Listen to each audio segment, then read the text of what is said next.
Imagine you're in a real life application. Most of what you try to do in the real life is to optimize for different things. You want to have the maximum amount of money in your bank account. You want to use the minimum cost of materials. You want to minimize the energy in your system. You want to minimize the heat in your system. Whatever it is, it's either a maximization problem or a minimization problem. So this is one of the reasons why everyone has to learn calculus in STEM disciplines, because the need to optimize things is all over the place. So in this particular section of our calculus course, we're going to have a couple different examples where we figure out a method to use the tools we have already developed to apply them to different optimization problems. Now, in this first optimization problem we're going to look at, I'm going to talk about a box. It is a square bottom box, so the bottom is a perfect square, then it goes up some height, and it has no top, but it does have a bottom. Now, the first step of most optimization problems is to draw a picture. We want to put all the labels down for our variables and just have a very clear picture of what's going on. So let's draw a box. There we have my kind of terrible diagram. That's okay. If you need to have a clearer picture here, I'll let my helper show you how this box looks. Okay, James, let's teach our students some calculus. So first of all, what are we going to say? Let's call this the length. And we'll call this one down here the height. I know, let's spin around. Whoop. So in this case, I'm having a square box. And what I mean by this square base is that this bottom and this side, that is the same. That's what it means to be a square. So let's call that maybe L. I'll call this bottom length L. And there's actually lots of L's. There's an L there, and there, and there, and there. Anywhere along the bottom is going to be an L, and also there, up along the top. There's L's everywhere, but I'll just put the 1 down. And then I will also make the height of this, I will call that H. So I've got a length, and I've got a height at all of these different places. All right, now I want to go and try to write down some equations that reflect this particular box. Now, the first equation that I'm going to write down that relates to this box is about the constraint. The constraint in this problem is that I only have 12,000 centimeters squared of material to work with. From that 12,000 centimeters squared of material, I have to make the base. I have to make the 4 different sides. So the total area here is going to be constrained by this 12,000 centimeters squared. So this is the formula that I get. I call it my constraining equation. And what makes sense of it is I'll have my area, my constraint, my 12,000, and then this is equal to L squared. What does L squared represent? That is the base of my particular box. It has an L here and then likewise an L there. So the area of that square on the bottom is an L squared. Then I also have this thing called 4LH. Why 4LH? Well, let me take, say, this panel right here. This panel has a length of L along the bottom and then a height of H. So this rectangle right there, it's going to have an area of L times H. But I got 4 of these sides, they're all identical, so it's 4 times L times H. That's my constraining equation. Now, the next equation I want to write down is what I call my optimizing equation, because the thing I want to optimize, the thing I want to be as large as possible is my volume, is the blue. So we have a different formula for my optimizing equation, and here it is. It's the volume of L squared H.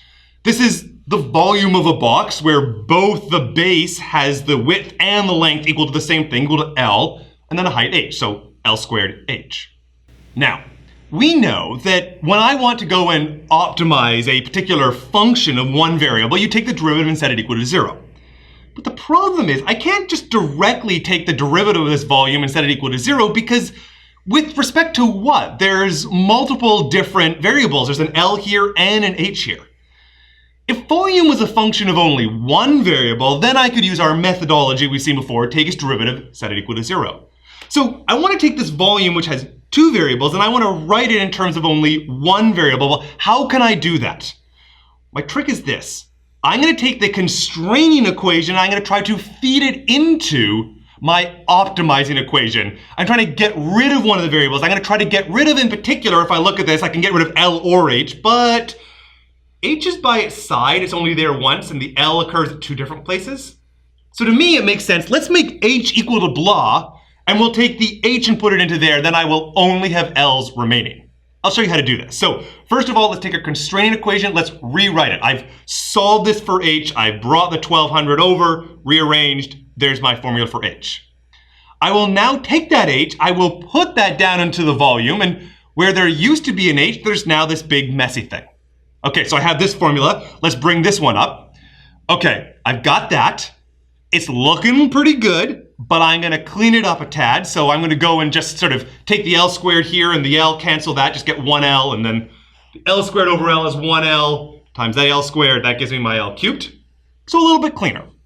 All right, making progress, because now I can differentiate. I can differentiate because it's only a function of one variable, L.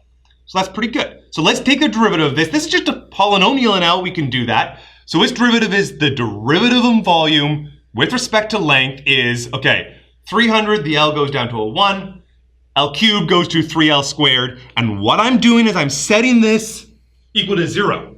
I want to find the critical number. I want to figure out where a candidate to be a max or a minimum is. All right, a relatively straightforward equation. This is just a quadratic. I can take the 3L squared, move it to the other side, take the 3,000, multiply it by 4, divide it by 3, square root, and what do I get? I get that L is 20 root 10 centimeters. By the way, because of the square, technically it's plus or minus 20 root 10 centimeters, but let's think about this physically. A length of a negative number to construct a box doesn't make any sense, so I'm just gonna take just the positive root. So this is my critical number, and this is the value of L where I am going to have a maximum. Or at least, am I completely confident about that? I mean, it's for sure a critical number, its derivative is 0, but does it give a maximum? It might give a minimum. There's a couple things that I want to check. The first point to make is that the endpoints under consideration, that neither of them physically makes a box with volume. Like, I certainly can't have negative values of L. That doesn't make any sense. A negative length doesn't make sense. But if L is 0, then this is a box with no base at all. That has no volume. If L is infinity, so this is like an infinite plane on the bottom, that would force my height to be 0. So again, it would have no volume. So the endpoints don't make any sense. Now I can reason that because the maximum has to occur at either an endpoint or a critical number, and clearly there's spots where this has positive volume, we can make a box with a positive number, the maximum has to occur at this critical number as it's not occurring at the endpoints. Another way I could reason through this is the first derivative test. So if I actually look at what this derivative is, if I make my L a bigger number, because of this minus sign here, my derivative becomes negative when L is bigger. If my L is smaller than this particular critical number, then I'm subtracting off less, and so I have a positive number. That's what happens to my function. It goes from increasing to decreasing. I have a maximum via the first derivative test. So all of this is to say that the critical number we computed really is indeed the maximum. Now, we've got this L value. This L is 20 root 10 centimeters. But what did I ask in the problem? I asked what dimensions give the maximum volume. So I've given the L, I also had to figure out the H. So let me bring up just that L here, and then I will in addition note that we had a formula for what the H was. The formula for our H was that it was just this thing that we had previously. It told me H in terms of L. So if I take that particular value of L and I plug that in for my H, then I have now a new value of H. It's 10 root 10 centimeters. Final point. Let's think about what this actually physically looks like. I tried to draw it poorly, but at least relatively accurately to what would be the maximum volume. You see how the length here is 20 root 10 and the height is 10 root 10?